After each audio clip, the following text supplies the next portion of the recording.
Good morning and welcome to our seminar in conversation with Sir John Curtice. John, thank you so much for being with us. It's a great pleasure. I'm very excited to see you actually. Now I'm at the TheCityUK as the Managing Director of Public Affairs Policy and Research, but I have to be front up with you that I was a politician for the last 10 years, so stood in the last 4 elections, and your face is familiar to many of our members who have tuned in for this. You're the UK's most recognised and leading and celebrated experts on polling, elections analysis, and all things that are to do with politics. And for those of us who are interested in politics, we have a very frequent date with you, which is 10 p.m. on polling day. And it's with great trepidation that I often watch you at 10 p.m. on polling day to see what you're going to say about the exit poll. I'm hoping that at the next election, I'll have less skin in the game, so it won't feel quite so dramatic. But it's wonderful to see you this morning. We're here really to talk about Super Thursday, as it was called. On the 6th of May, 48 million people had the right to vote across the UK, and there are only small pockets, areas where people didn't have the vote that day for sort of weird idiosyncratic reasons. But it was a big election, a big night for both Boris Johnson and Sir Keir Starmer. And it would just really be interesting to get into what the implications of that are, not just in the short term, but in the longer term.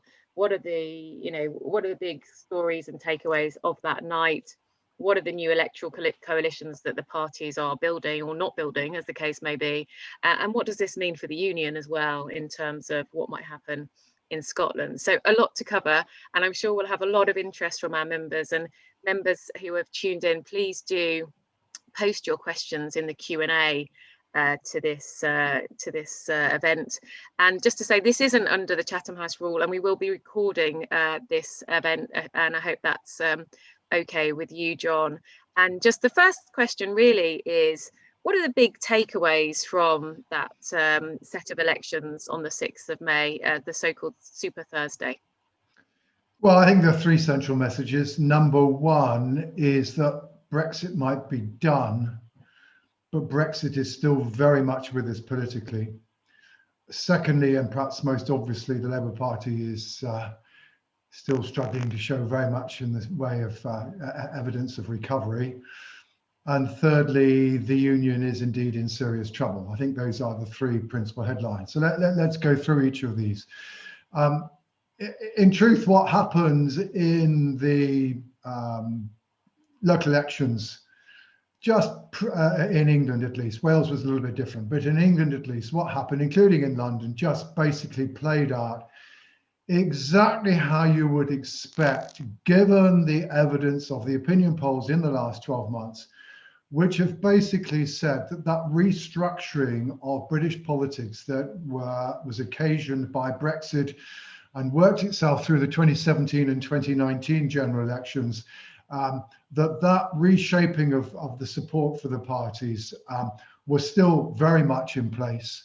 No evidence at all that, for example, the Labour Party was reconnecting with Leave voters, or that Leave voters were disenchanted with the Conservatives. And that therefore, because we were looking at a set of local elections that were last fought over in half the cases in 2016, before the EU referendum, before any of this restructuring of support for the parties had taken place, and in the other half in 2017, fairly early in the Brexit process, but just before the 2017 general election, given that there was no evidence in the opinion polls of the fundamental reshaping of our politics as a result of Brexit having in any serious way unwound, almost inevitably, therefore, what you were going to see was the Conservatives doing particularly well in Leave voting areas and less well in Remain voting areas, and the opposite would be true for Labour. And this just simply played out exactly as you would anticipate, given that there hadn't been much of a change since 2019. Now, of course, what was then also true is that we had 2 very different baselines being fought over. So one half of the seats, 2016, was Jeremy Corbyn's first local elections. They didn't exactly get a top rating for the Labour Party at the time, but at least the party was running roughly even Stevens with the Conservatives in the polls and roughly doing so in the local elections. Whereas by polling day, the Labour Party was about 5-6 points behind in the polls before Super Thursday. But equally in 2017, of course, the 2017 local elections took place after Theresa May had called the general election off the back of a 20-point polling lead. Now, the local elections weren't anything like as good for the Conservatives as that, and that was the first warning sign of what was going to happen. But they still suggested the Conservatives 9-10 points ahead. So therefore, in the 2017 places that were being contested, you would expect the Labour Party, even given the fact that they are 6 points behind the polls, to be making some gains, and particularly doing so in the more Remain voting areas. And that's just essentially what played out. We basically discovered the Labour Party was indeed, according to the results, around 6 points behind, although of course it's collapsed pretty heavily since then. And that Remain voting areas moved in one direction, Leave voting areas another. And indeed also, what's also true is that the restructuring of party support, I mean, again, this is one of the difficulties of the Labour Party. The restructuring of party support that occurred in the wake of Brexit it was asymmetric. It occurred primarily on the Conservative side of the fence. So support for the Conservatives amongst Leave voters was running at about 45% in 2015. By the time we got to the general election, it was running at 75%, whereas support for the party amongst Remain voters slipped from about 30 to 20. In the case of Labour, well, it was running in the low 40s amongst Remain voters in 2015. It ended up amongst the high 40s by 2019, and a converse movement amongst Leave voters. So the big movement had been on the Conservative side, less so on the Labour side, and this is what you see in the local elections. The big differences between Remain and Leave areas is what happens on to the Conservative vote, less so for Labour, in part, again, of course, because back in 2016, there was a substantial UKIP vote in the local elections, much of which, of course, in the meantime, we know had wandered off to the Conservative Party. So, therefore, I mean, there are some people inside the Labour Party suddenly went towards the end of Saturday when they discovered that there were a few local authorities where they'd actually managed to gain some seats, going, oh, yippee, things are not quite so bad after all. That actually is a complete misreading of the situation. It was bound to be true that in rather more Remain voting areas like Cambridgeshire, like Oxfordshire, hey guys, they contain our two most famous universities, all Remainers to a man and a woman. That the Labour Party would do very well. County council elections, 2017 baseline. Labour at least closing the gap on the Tories, particularly closing the gap on the Tories in more Remain voting areas.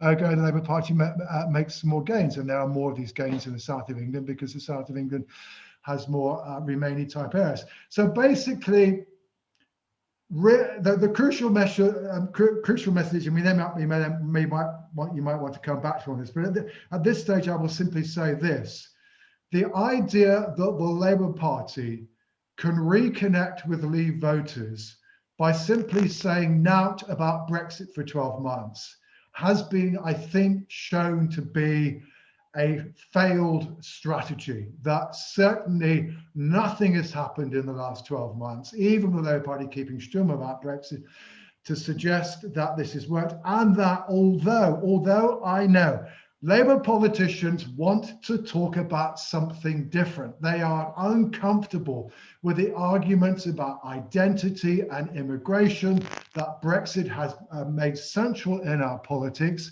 But you have to realize is that actually that is where we are at. And the arguments about left versus right, which are where the Labour Party is much more comfortable. Yes, they still have purchase, but they won't necessarily have as much purchase as you would like. And you certainly can't presume that that is all that what is politics is going to be about between now and 2023 and 2024. And we can expand on that if you want. But I think expose that.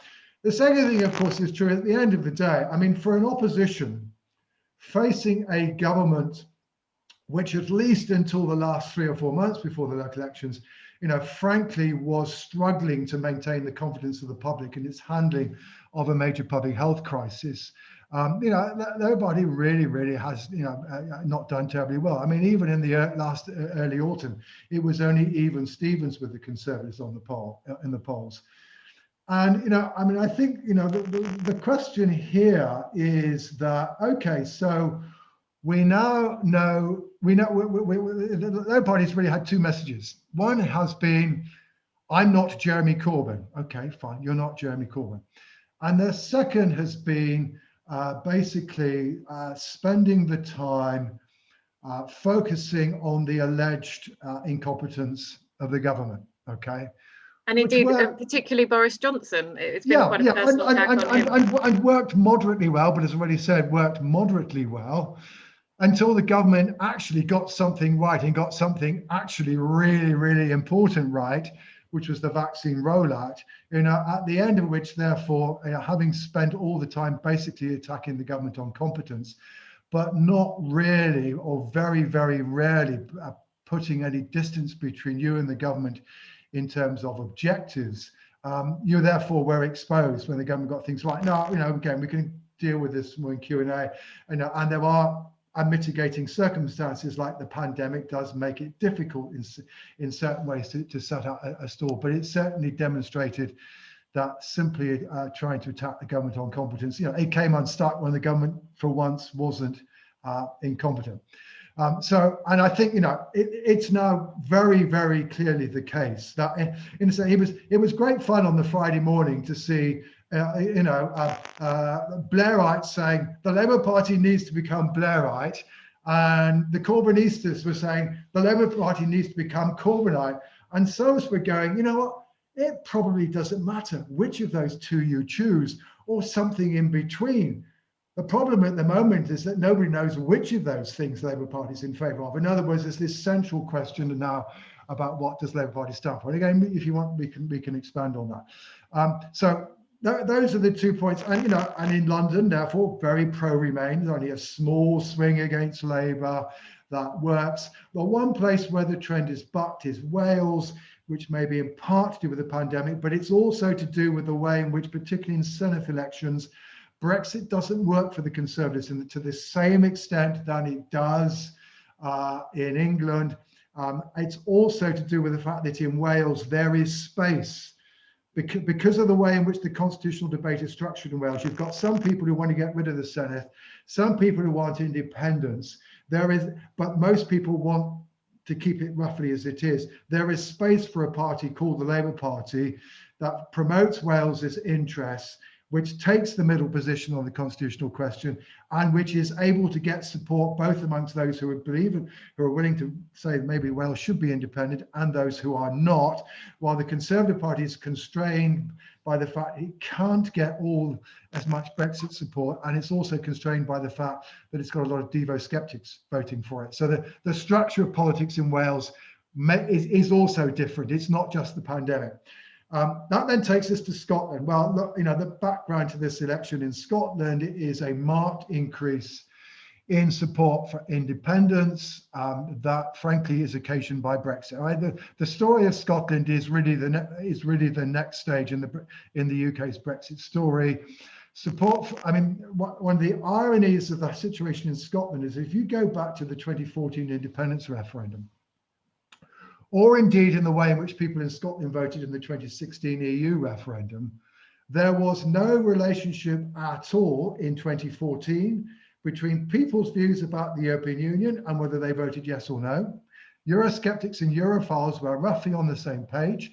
And in 2016, there was no relationship between whether you voted yes or no in 2014 and whether you voted Remain or Leave, right? So although Scotland voted strongly for Remain, and this is the central issue, actually Brexit was as divisive of the nationalist movement as it was of the unionist movement. But what happened after the 2016 EU referendum is that the relationship between people's attitudes towards the EU and their attitudes towards independence, that changed. And some of the people who had voted yes and no and Remain, switched to yes, as the SNP anticipated, but equally some of those people who had voted yes and leave switched to no. Net effect for a long time, 0, but the structure was changed. We are now talking about a constitutional debate that gets intertwined with the argument about Brexit. So that by the time you get to late 2018, now half of Remain voters are in favour of independence, whereas only around 35% of Leave voters are. Then what you get, 2019 is crucial. So while you, Emma, and all your fellow MPs at the time were engaged in the Brexit stalemate, what was happening north of the border was that there was a further movement amongst Remain voters in favour of yes. So as Brexit appeared to becoming, a seriously divisive issue, etc., the dial moved in Scotland. So whereas support for independence had still been 45, it went up to 49. There's then the pandemic has an impact which comes and it goes, and we can go into that if you want, but let's leave that to one side. We are still in a position, according to the polls, of Remain voters being much keener on independence. I mean, you've now got about 55% of Remain voters in favour of independence, compared with 30% of Leave voters. We are back in a situation where it's 49% yes, 51% no, according to the polls on average. And crucially, then also what you have to understand is that what also has now happened in Scotland is that the constitutional question has become the dominant question of Scottish politics. When the SNP won an overall majority in 2011, they did so on the back of the support of nearly 2 in 5 of those people who at that point in time were opposed to independence, right? Of course, because at that stage, only 25 to 30% of people were in favour of independence, the only way the SNP could do it. In this election, 88% of those people who are current yes supporters voted for the SNP on the constituency ballot, and only 8% of those who voted no. So Scotland is now utterly polarised on the constitutional question. If you are an independent supporter, virtually all of them voted for a nationalist party, including on the list. If you are a unionist, you voted for a unionist party. And that, therefore, I think it is important intelligence that on the constituency vote, 50.4% of people voted for the 3 main unionist parties, and that on the list vote, 50.1% of people voted for one of the 3 nationalist parties. I think given that basically how people voted is synonymous with their views about independence, it's an occasion where it is useful to add up the share of the vote, and it basically confirms Scotland is absolutely divided down the middle on how it should be governed, and that therefore the legitimacy of the union is in question. But then 2 other points, and then I will stop. What of course this also means is that actually neither side is currently in a position to fight a referendum with confidence, and that therefore both sides will probably play it long. But 2, given the character of the support for the SNP, it's virtually all pro-independence, and virtually everybody who is in favour of independence believes that there should be a referendum at some point in the next 5 years, if not necessarily within the next 2 years. It is as impossible for this Scottish government not to pursue a referendum at some point in the next 5 years as it would be for the current UK government not to have pursued Brexit, given that it was overwhelmingly dependent on the support of Leave voters. So we do have now 2 governments with very different views about Brexit, who are backed by electorates who have very, very different views about Brexit and very different views about how Scotland should be governed in the wake of Brexit. And that therefore, whatever your view about these things, we do now face a very, very difficult situation for the foreseeable future so far as Scotland is concerned. Brilliant. Thank you so much. You've covered a lot of ground. Maybe I can take you back to what you said about Brexit, Boris Johnson, the Labour Party first, and then we can talk in more detail about Scotland. We have had a question from a member of our audience, a a member of the City UK, is Andrew Pilgrim. Just about the success of the government and the Conservatives in Super Thursday. Just a question really about the success of the vaccination programme. The question really is, how much did it contribute to their success in these local elections? And putting it on one side, would the Tories have still done incredibly well? But I mean, there was a lot of discussion in the wake of the election about, well, was it the vaccine and was it Brexit? And the truth is, those two things explain two different aspects of the outcome of the election. Brexit explains the structure of support for the parties. The vaccine probably explains the level of support for the parties. Let me elaborate. So, basically, the difference in the level of support for the Conservatives amongst Remain and Leave voters has been pretty constant over time. Although actually, the Leave voters tend to be a bit more flaky. It was the Leave voters who were much more likely to be critical of the government before the vaccine rollout, but the Leave voters came back by the time of May as the government's standing rose. But on the Labour side in particular, you know, when in October of last year, the Labour Party was running at 40% in the polls, basically its support was 4 points higher amongst Remain voters and it was 4 points higher amongst Leave voters. All right. Now that its support has fallen away, its vote is down amongst Remain voters, it's down amongst Leave voters, okay? So the structure is unchanged. And the structure, so the fact that the Tories were gaining ground in Remain areas, in Leave areas, and not in Remain areas, that is Brexit. Brexit explains the structure and the differential performance in different kinds of wards and different parts of the country. But the flux is almost undoubtedly nothing to do with Brexit. Because people's attitudes towards Brexit have not changed. We're still divided down the middle on the principle of Brexit. People will still will vote on it, but that I mean, you know, certainly, I mean, the best data I know, we don't have really good data on this, but the best data I know is if you look at opinions polls on people's perceptions of whether or not the government was handling the pandemic well.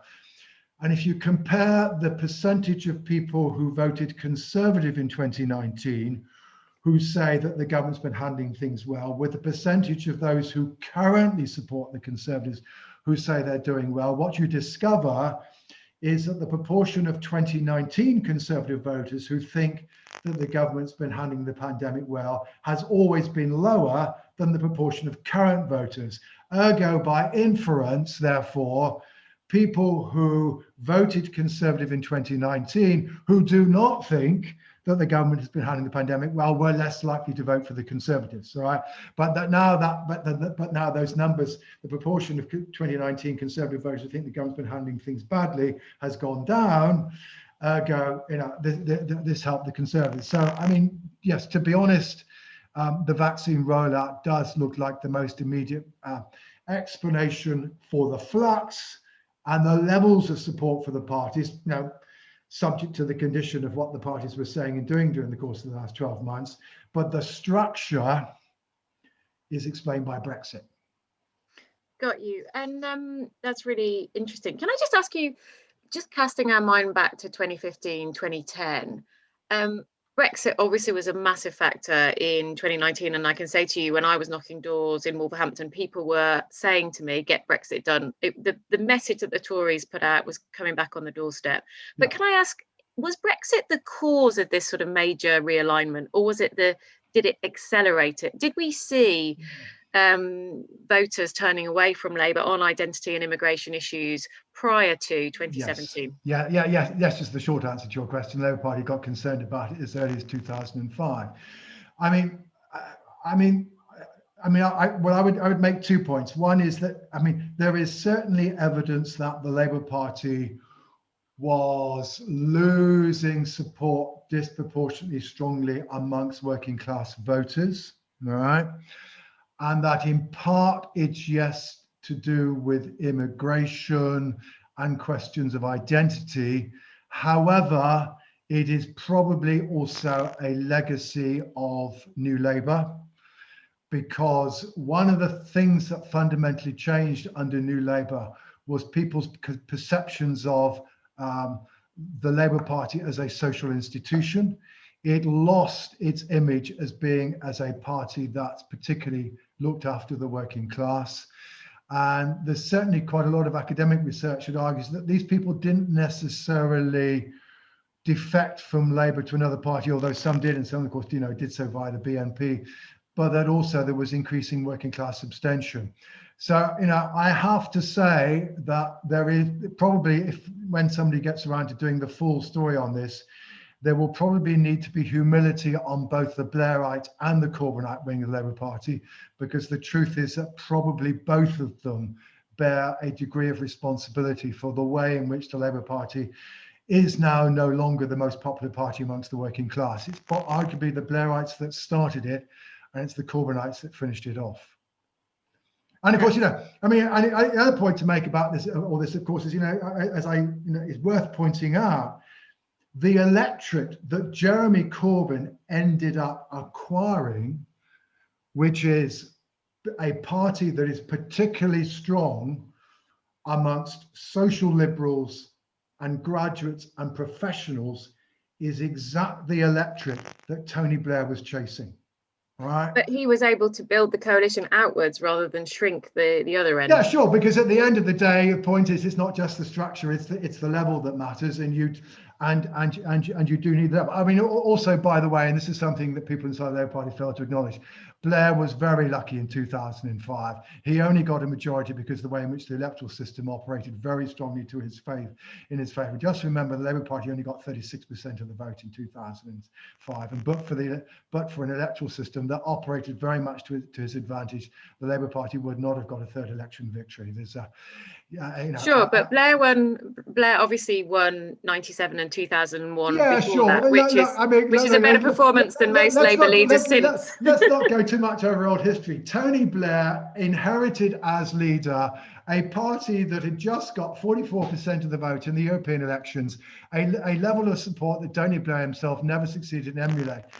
Tony Blair was inherited the earth and simply had to make sure that he delivered it, because it was all done for him by what had been done under Neil Kinnock and John Smith and the exchange rate crisis. Blair inherited a party that, frankly, was heading for victory. He just needed to make sure he didn't foul it out. Well, without making this a whole session on the Labour Party, which I'm sure you and I could talk about for hours, I'll ask you one last question on that, but I want to also turn to the Conservatives. I want to just ask you a couple of questions about electoral coalitions. So obviously, one thing that Tony Blair did do, and I don't want to make this all about Tony Blair, is that Labour Party, that version of the Labour Party, managed to build the electoral coalition in blunt terms between the working class and middle class. And now that electoral coalition for the Labour Party seems to have totally fallen apart, certainly at one end. Where does that leave them? Does it mean that they will try and rebuild that particular electoral coalition, or are there other electoral coalitions that they could try and build to have a chance of winning either the next election or the one after that? Or is this decline pretty terminal? We've seen what's happened to the Parti Socialiste in France. They're kind of nowhere. They seem totally dead. Without being too kind of dire about it and blunt, is this terminal for the Labour Party, or do they have a future chance of success with some sort of electoral coalition?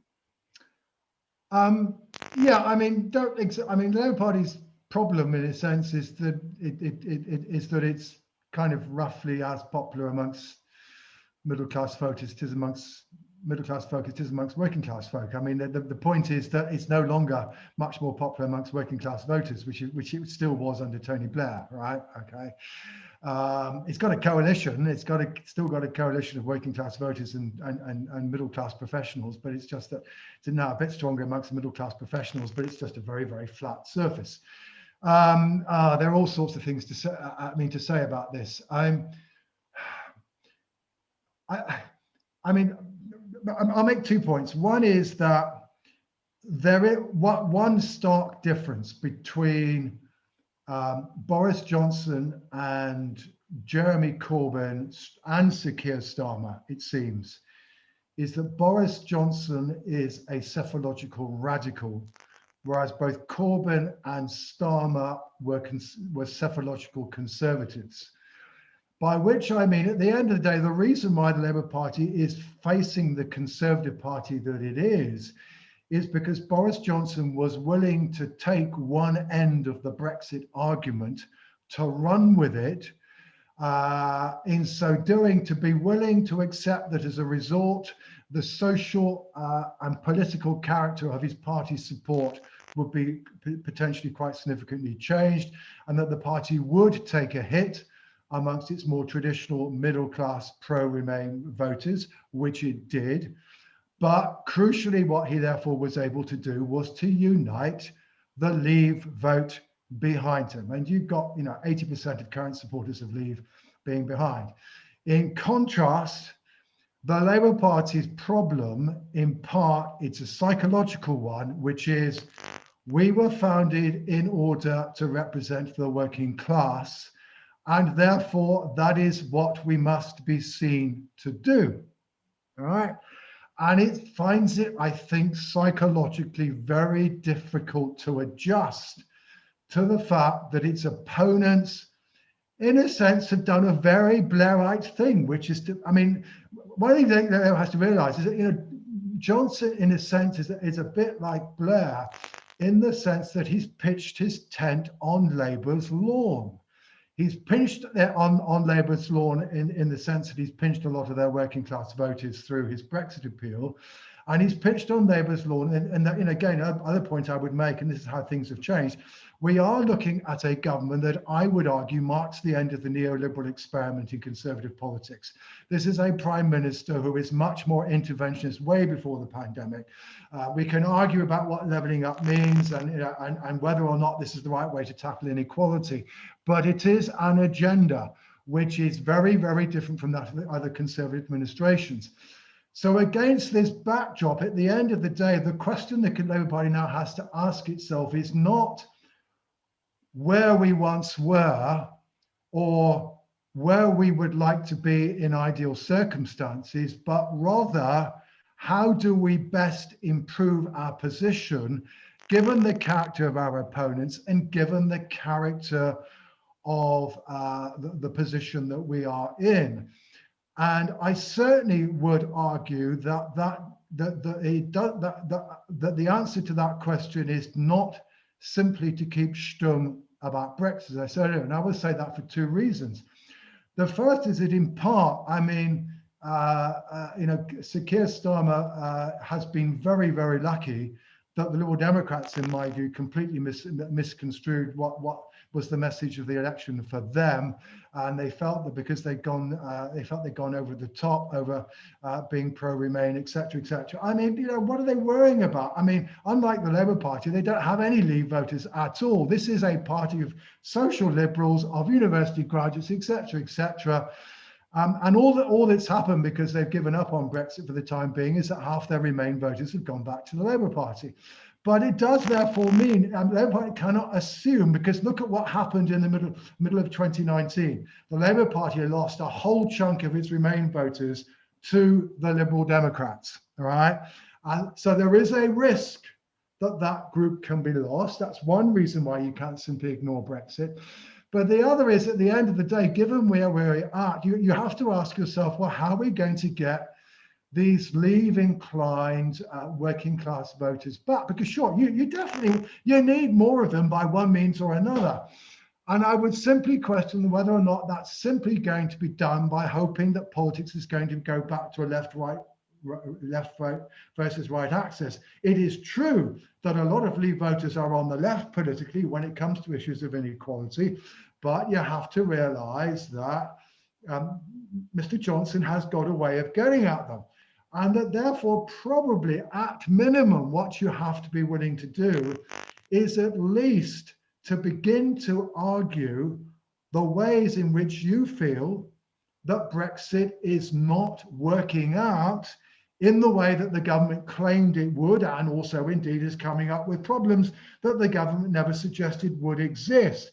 Because at that minimum, what that enables you to do is perhaps to persuade some people that perhaps leave is not such a good idea after all. And at the end of the day, doing that is one of the ways in which you're going to help to reconnect with these people. And B, you need to begin to be able to prize that link between Boris Johnson and Leave voters. And again, it seems to be made up. And of course, you can say, well, the trouble is Boris Johnson. Look, Boris Johnson is going to play the Brexit card anyway. He's going to accuse you a bunch of remoaners, etc., etc. You're going to take that flak anyway. The point is, you do need actually to fire back rather than simply hide in your trenches and let the gunfire go over the top of you. That is not a way in which you're going to make progress. So I think, for all of these reasons, the Labour, so that may well mean, it is, I think, going to be very difficult for quite a while for the Labour Party to be back into a situation where it is markedly more popular amongst working class people than it is amongst middle class professionals. And in any case, in the long run, look, the working class is dying out in our society anyway, right? In terms of the way it was, it's already a minority of our society. It's long been a minority of the Labour vote, partly at least as a result of that. There is no way in which the party is going to survive unless indeed it can appeal to a large section of white-collar Britain, because that is the kind of society that Britain is. So for all of these reasons, right, you've got to think from base zero.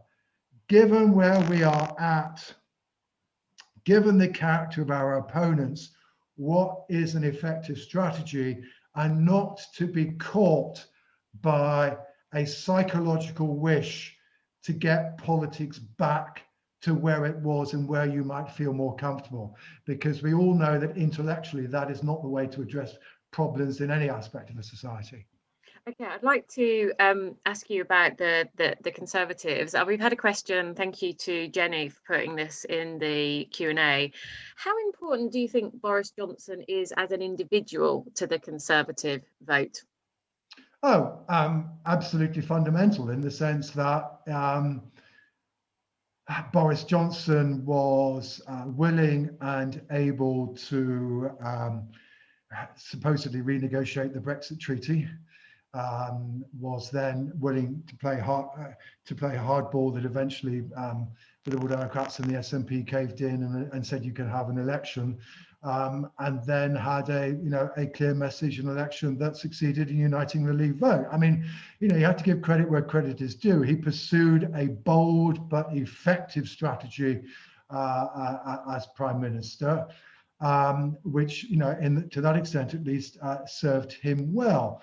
And John, can I just ask personally, I mean, it seems to me that perhaps there are those who underestimated in December 2019, because of Jeremy Corbyn being unpopular and Get Brexit Done being a popular message, just how popular Boris Johnson is with certain parts of the electorate. I think there's a difference. I mean, the popularity of Boris Johnson today is a very different popularity of the Boris Johnson who was Mayor of London between 2008 and 2016.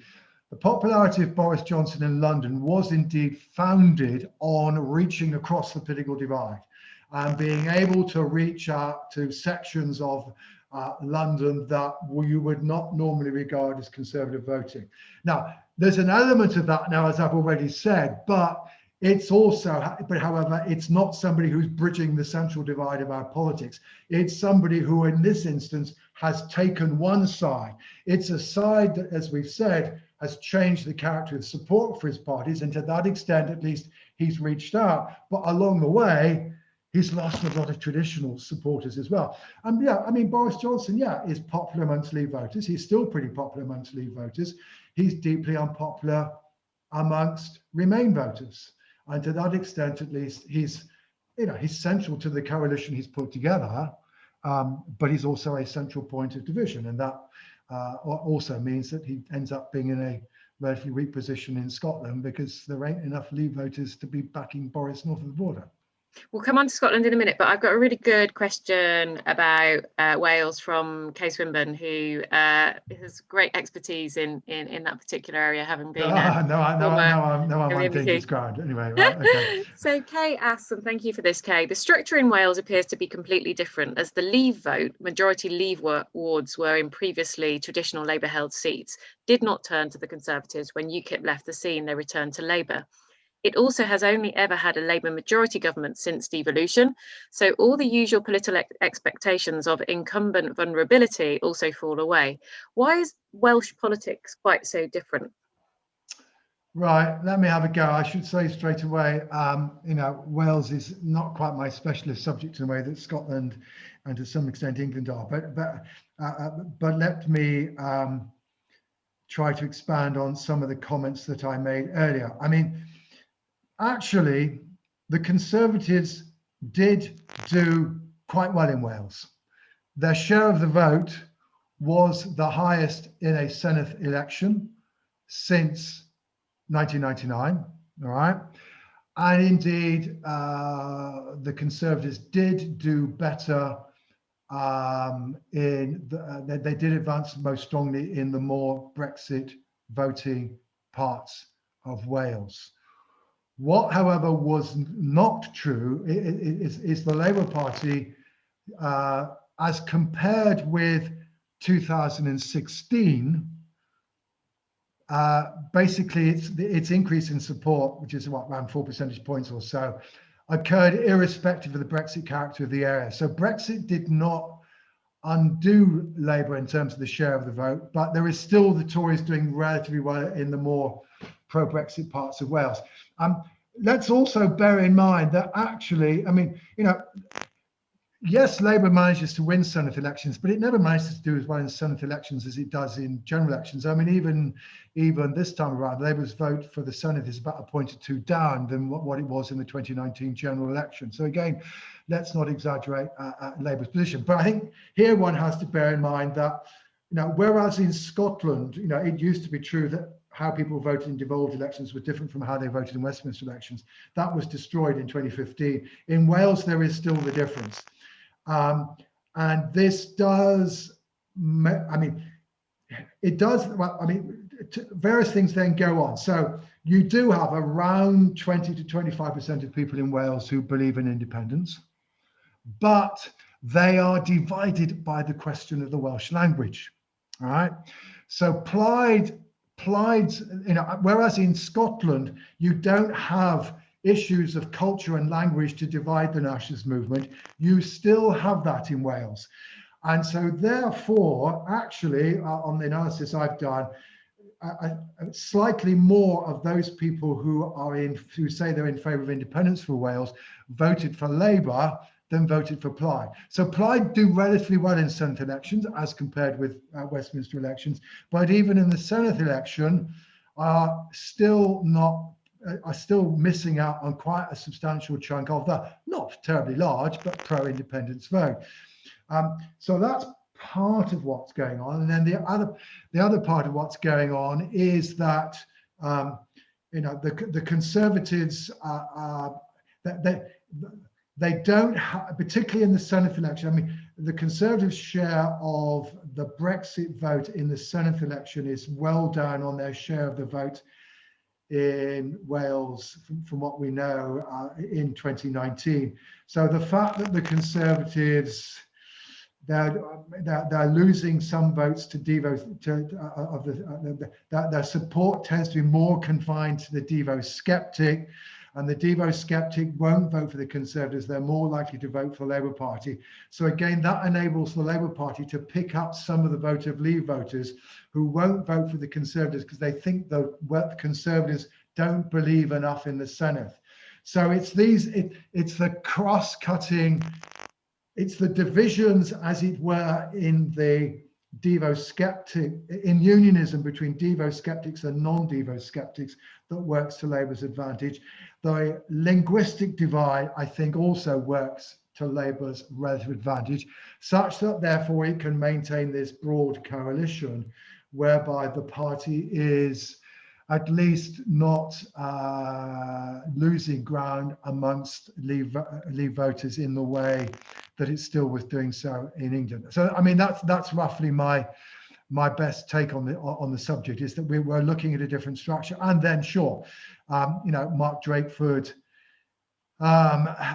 becomes is handling the pandemic for the most part. There was a bit of a wobble in the autumn. It's thought to be doing relatively well. And of course, the Labour Party, in contrast to the Labour Party in Scotland, frankly, has always been willing to play the territorial card. It's always been saying, we are the party that's defending Wales, defending Welsh interests. It was willing to, therefore, to pursue a different line during the course of the pandemic. That didn't cause any difficulty.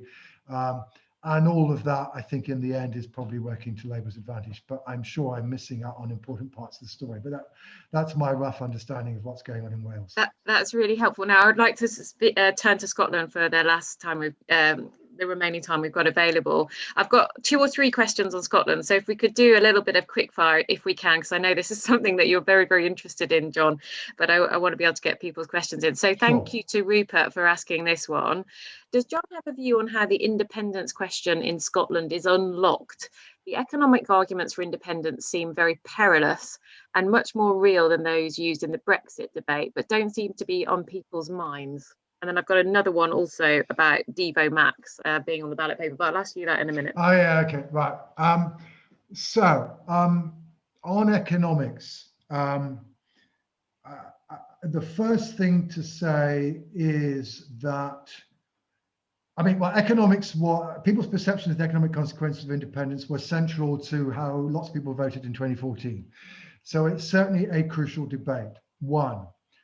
2, that when you ask people about their attitude towards independence, and there's a couple of interesting exercises done, one done by Lord Ashcroft, the other done by these islands just before the 2021 election, they will certainly indicate that the arguments, what I would call about democracy and sovereignty, are the ones that resonate more with yes voters than do the ones about economics. So the economic arguments that people are somewhat less convinced about, but I'll give you an important qualification about that in a moment. 3, however, it is still the case on most of the data that people are more likely to think that independence will be economically beneficial than was the case 7 years ago. And 4, not least of the reasons for this, is that people in Scotland are deeply pessimistic about the economic consequences of Brexit. And that indeed there are more people who are economically pessimistic about Brexit than are economically pessimistic about independence. And that therefore, again, Brexit has changed the character. It's changed the character of the choice, but it also has affected people's views. Now, the other thing then to say about attitudes towards the economics is that some of the data that Lord Ashcroft came up with reminds me remarkably of some of the data about attitudes amongst Leave voters to the economic consequences of Brexit. One of the things with which those on the Remain side comforted themselves throughout the 2016 referendum was the polls telling them that more people think that Brexit is going to be economically disadvantageous than advantageous, which was true.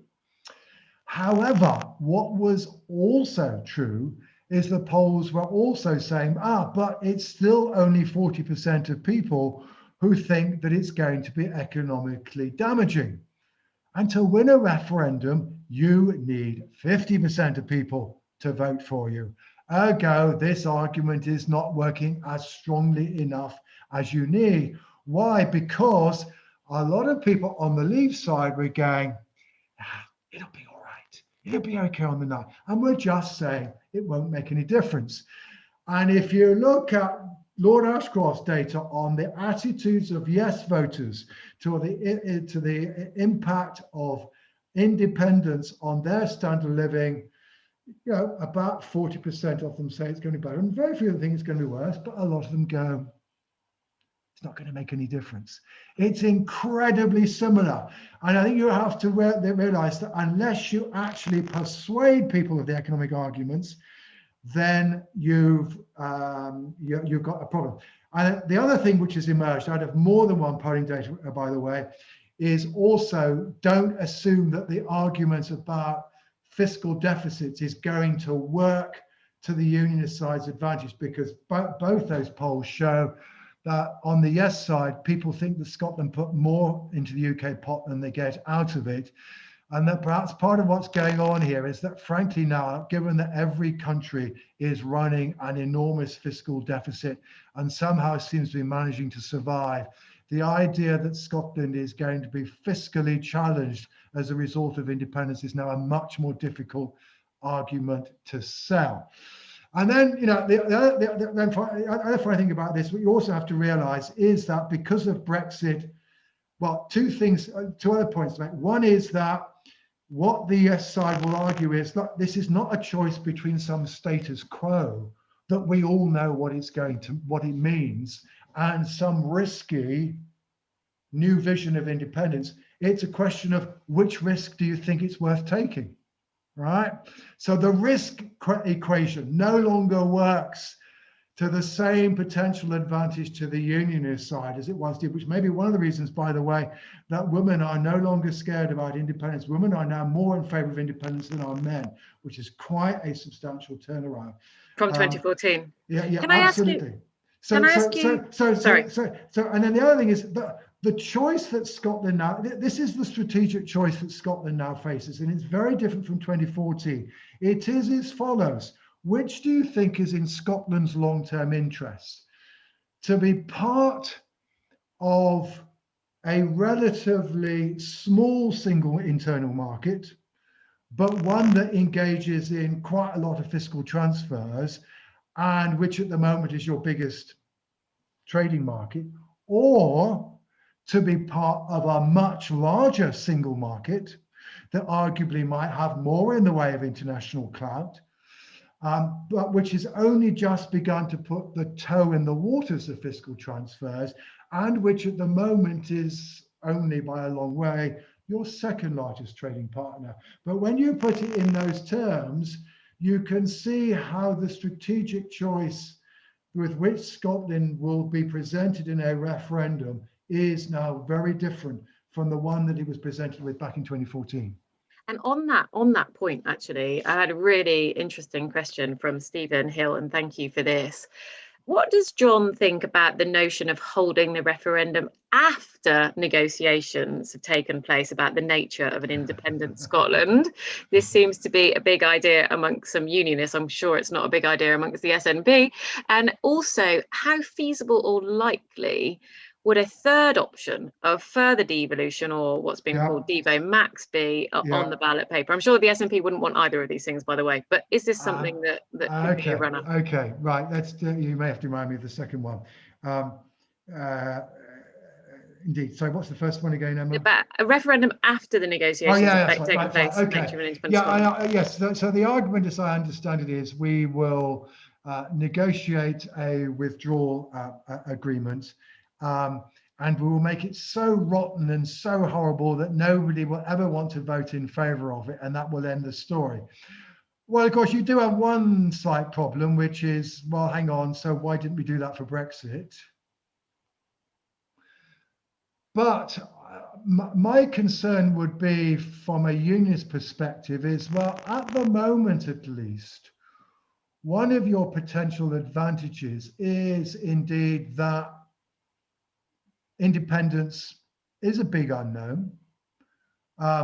We don't necessarily know what it will mean.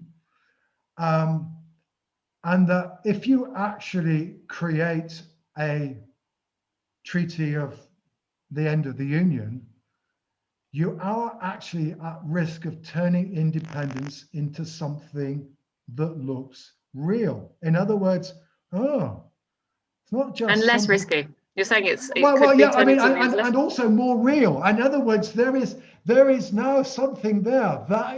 This is how Scotland can leave. This is what, and that therefore the risk, I think, is that you make it look like something that is no longer some vision that is promoted by the SNP, but actually, yeah, and this is something, by the way, that the UK has signed up to. If you vote yes, this is it. This is the bargain. So I'm not sure. So even if it is a rotten deal, I'm not sure whether it will.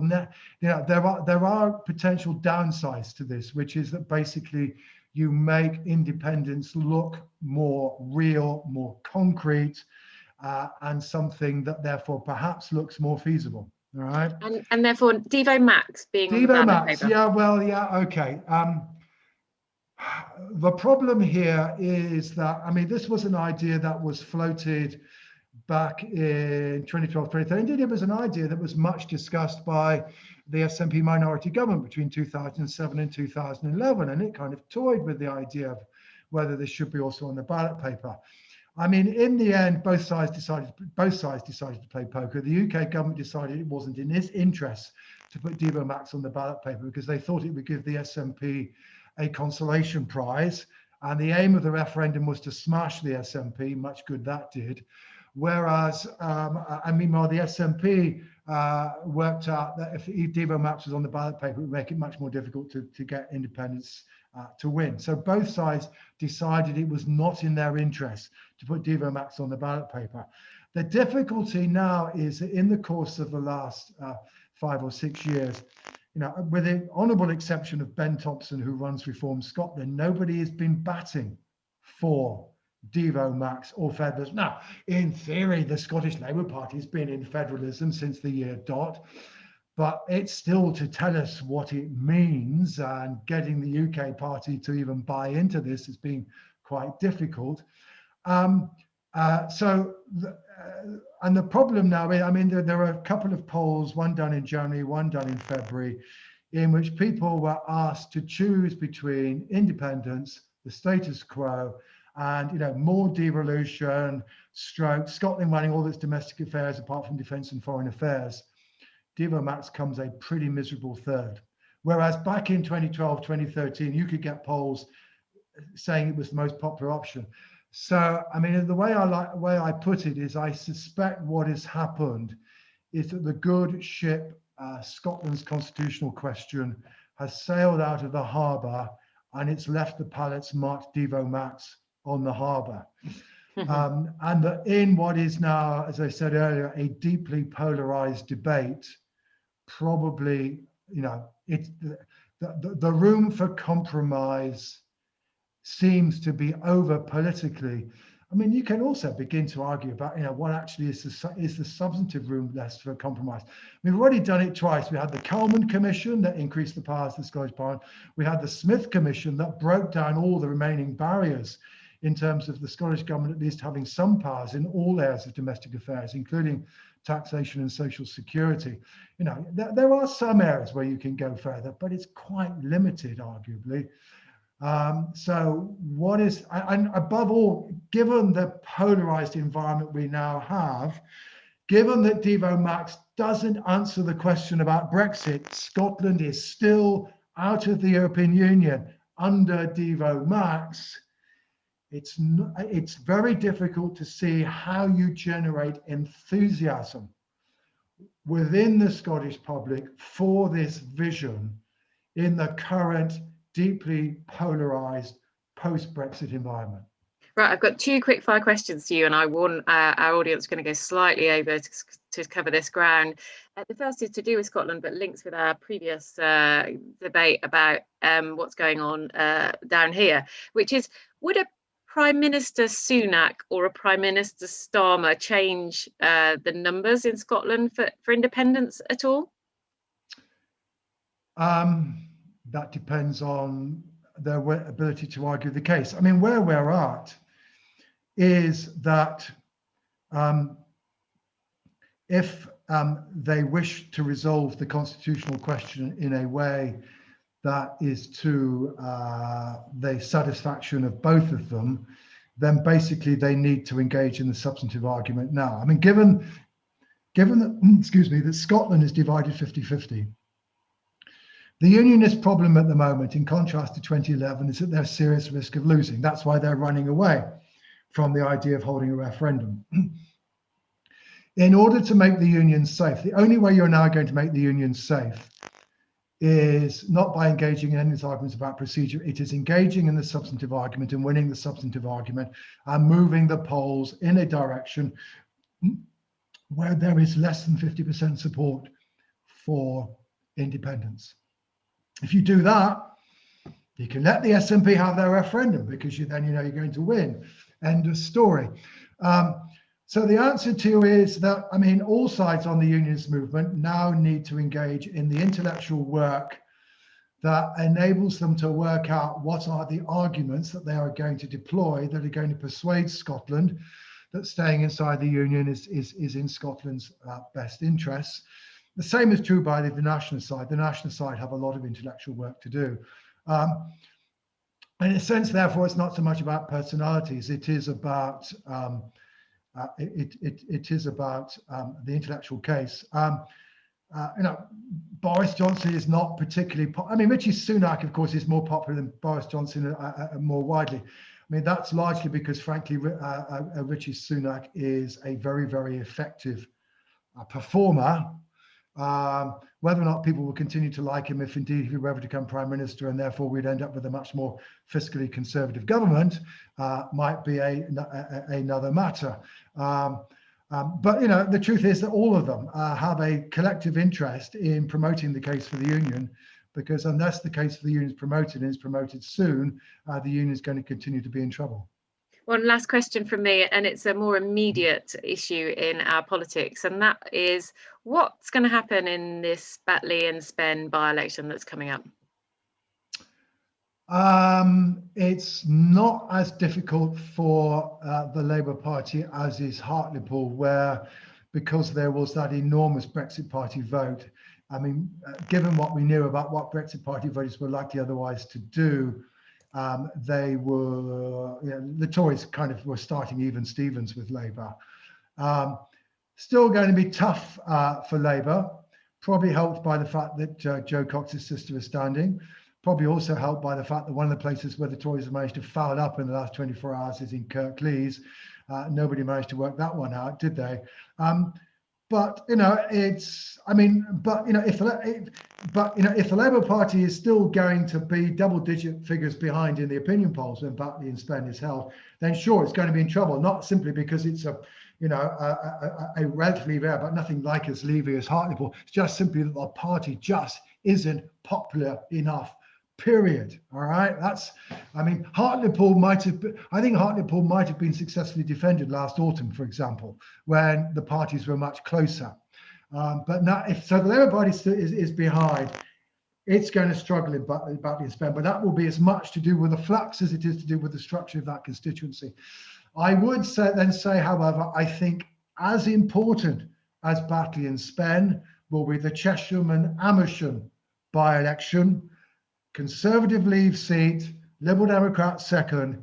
If the Liberal Democrats are going to do anything in this Parliament and begin to erode what is left of the Conservative Remain vote, which has looked quite remarkably loyal over the last 12 months, they need to do well in that constituency and give the Conservatives a fright. Because if they can't do it in a parliamentary by-election in those circumstances, when are they possibly going to do so? So both by-elections matter for both our opposition parties.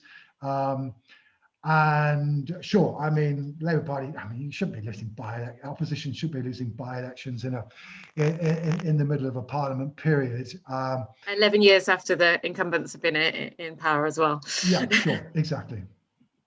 Well, John, that has been a fantastic tour de force, and apologies to our members for running over, and apologies to you for stealing 5 more minutes of your time, but you've been very, very generous with your time and your analysis this morning. Hugely grateful. We'll invite you back, if you don't mind, after the next set of elections. Thanks again. You've given us a lot of food for thought, and I'm sure we could talk for many hours yet, but we better not, otherwise we'll get in trouble. Lovely to see you, John. Lovely to meet you, albeit virtually, and hope to see you soon.